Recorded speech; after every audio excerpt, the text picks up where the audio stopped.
Welcome to Your Strata Property, the podcast for property owners looking for reliable, accurate and bite-sized information from an experienced and authoritative source. To access previous episodes and useful strata tips, go to www.yourstrataproperty.com.au. Hello and welcome. I'm Amanda Farmer and I have with me today the lovely Reena Van Aalst. Hi Reena, how are you? Good, thanks, Amanda. How are you? I am not too bad. I have had a particularly busy week, I have to say. I am preparing to jet off to Hamilton Island for the Australian College of Community Association Lawyers Conference, which will have been done and dusted by the time this goes to air. But having that week off means that the week before is just crazy. So that's where I'm at the moment. Yeah, I understand the feeling. I'm actually going up on it to a conference up on the Gold Coast, which is pharmacy related. And I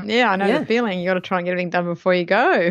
That's right. See, some of our listeners might not know that you were a pharmacist in a past life. Yes, I was. And you're now a director on a board? Yeah, of a pharmacy franchise company of the people that I actually used to work for 16 years ago. Wow. So it's funny how these things come around in circles. But I think doing my extra education, getting my master's of professional accounting obviously helped me in that area because now I've got a lot more knowledge in terms of company law and financials and accounting. So, extra study does actually come in handy sometimes. It sure does. Good on you. And we need more women on boards. So that's awesome. I know you're doing a great job there. Thank you. Okay, so your week in Strata, Reena, what has been a frustration for you this week? Yeah, so actually last week I had a call from one of the owners of a scheme that they want to actually come on board and join my company. But in the meantime, they're having problems. It's a bit of a two-faction executive committee, Strata committee. I should start getting used to that terminology. And there's been some friction and a meeting was convened. The committee called a general meeting, and on the morning of the meeting, the chairperson, for some reason, decided to cancel the meeting on the premise that there was going to be another general meeting in 2 weeks' time to consider other matters which were not related to the current agenda. Mm-hmm. And the Strata manager was actually there, and apparently all the owners were waiting outside, and no one really knows what happened, but I think the reason I'm actually raising this is not to do with that particular building per se, but it's more about a very general question that I think a lot of the strata managers receive and probably should answer and know. But what I found in this case, they didn't. And I think in other cases that's been prevalent, where the role of chairperson is actually now defined in the act to chair a meeting only. And that obviously includes, declaring the validity of proxies, etc. But when you're actually chairing, you've got to make sure that, the motions are put correctly and the voting procedure takes place, and then they're either carried or defeated. But what tends to happen, I think people tend to confuse the role of a chairperson in a strata scheme with the role of a chairperson in a company, which is much, much different. And usually the chairperson in the company usually has a bit more power in the older constitutions especially. So the strata manager should have not allowed that to happen. And a chairperson also can't convene a general meeting either. So the converse applies, where they actually don't have the authority to convene a meeting, nor do they have the authority to actually cancel a meeting.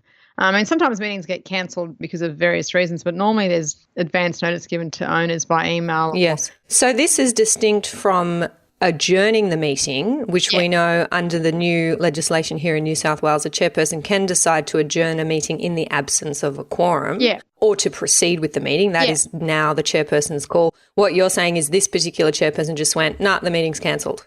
Yeah, basically, people still don't know what happened, but the strata manager did turn up to the meeting, and then people were told, oh, no, we're having another meeting in 2 weeks' time, apparently, or 3 weeks' time. Therefore, what's the point of having two meetings when the committee had convened the meeting, the agenda had been issued correctly in the right timeframes, and also in another matter I had recently, the chairperson decided just to issue an agenda and do the same thing. So again, the converse applies as well. There's got to be a proper meeting or majority decision by members of the committee to proceed with an EGM, and in some cases, if there's a reason why you would want to cancel it. I've had one that was cancelled in a scheme that I managed last year because of the fact that they wanted to raise more money than what they had previously thought. So rather than having another special levy, just increase the special levy amount rather than having lots of special levies. So I think that's where, that's obviously a good decision, because in a sense you don't want to have two meetings and have two levies. But on the whole, meetings really should be cancelled by the committee, and in this event, not by one person.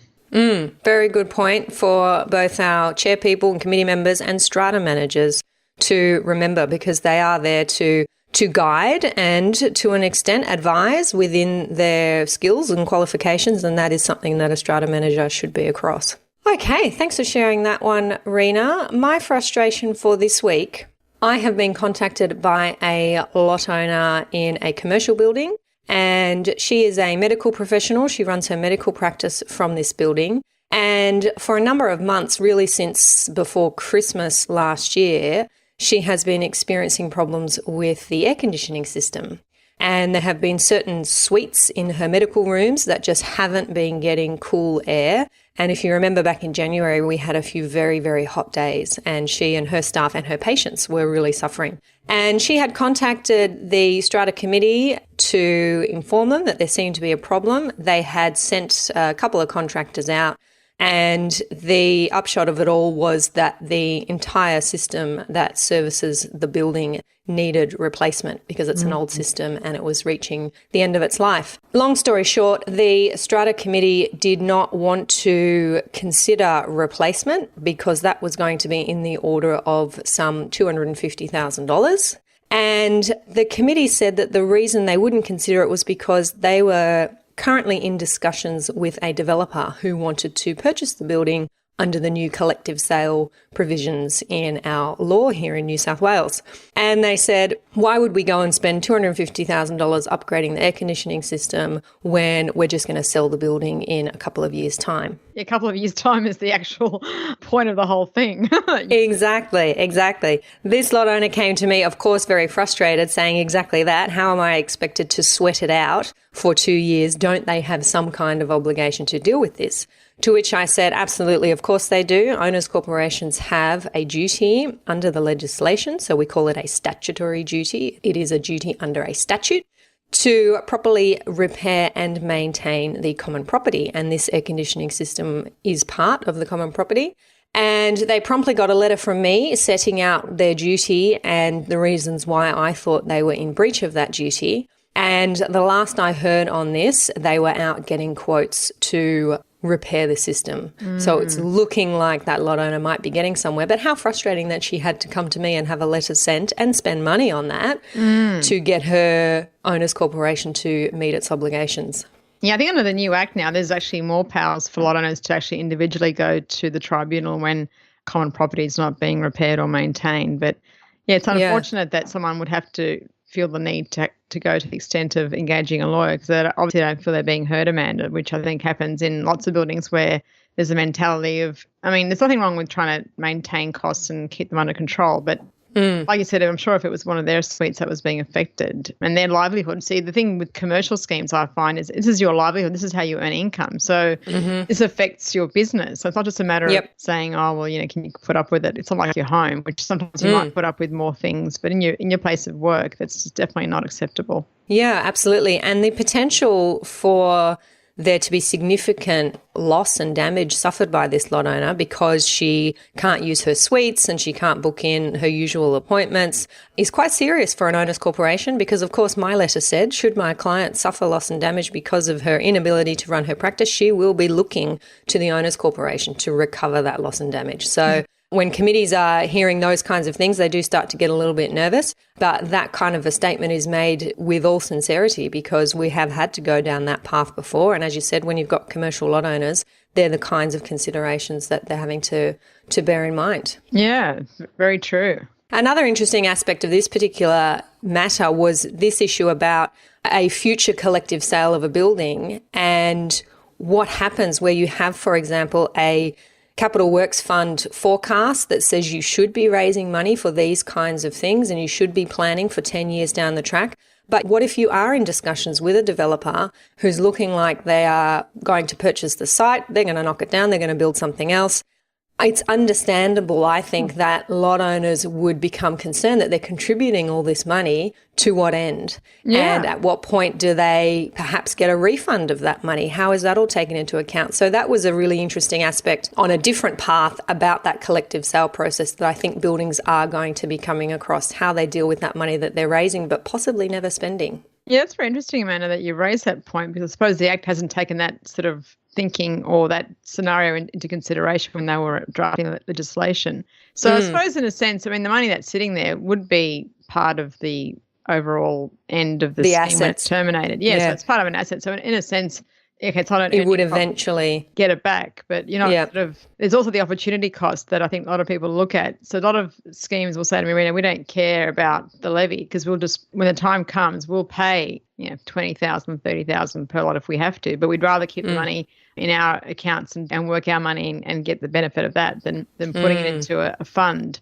Yep. But at the same time, you've got to meet your legal obligation to prepare and to follow that forecast and get the money into the Capital Works Fund. Yeah. And I find that commercial owners, especially the big corporations that, find themselves in part of BMCs and their Strata lot owners, they're the ones that really don't want to put money into Capital Works because they don't feel that because the way that these companies work is that they only put what they need when they need it. They can't just have it just sitting there. So in a sense, I've had that struggle with some of the commercial managers like JLL and Cushman and Wakefield and so obviously on instructions from their principals that we don't want money sitting in a BMC sinking fund or capital fund.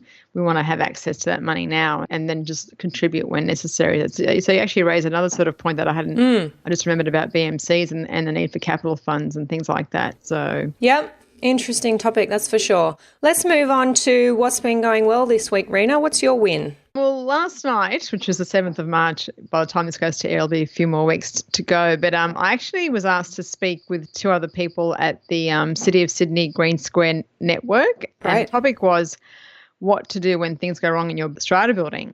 And one of my committee members that I used to work with at Eastgate, Stephen King, he was actually speaking on behalf of a resident's point of view, and he gave a fantastic and very thorough presentation. Stephen's been on the podcast. Yeah, that's right, for those that remember him.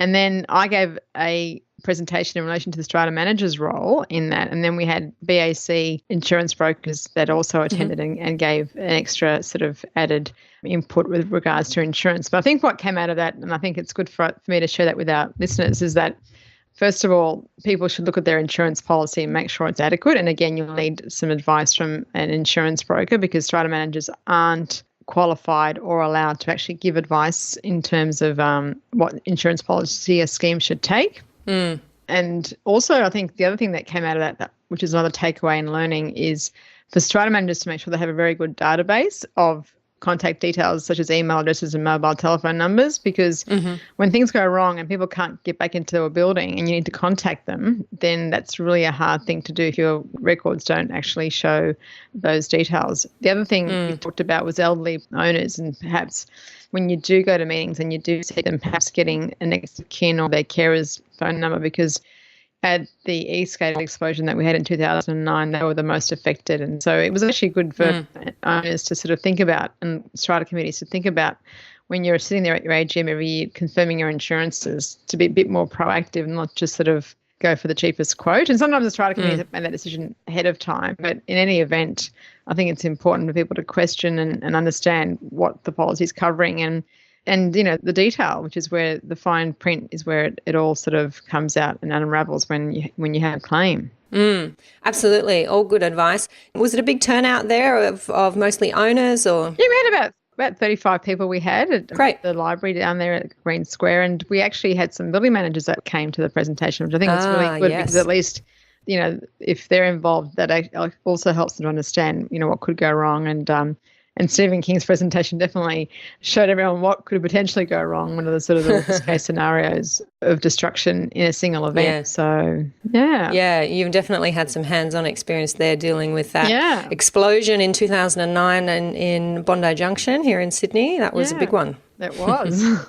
All right, well, thanks for sharing that, Reena. My win for this week, I want to share with you a little story about a community scheme, and it's a large community scheme here in Sydney.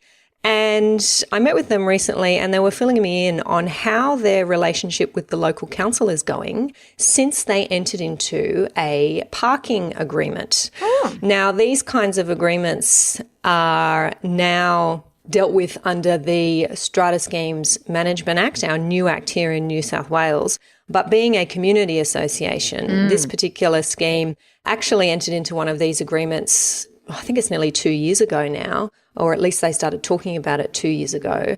And they got some advice from a different lawyer at the time, but I certainly agreed with it by the time they came to me, that it was and it is legal for community schemes to enter into these kinds of parking agreements with local councils, even though it's not mentioned in the community schemes law, unlike the strata schemes law now.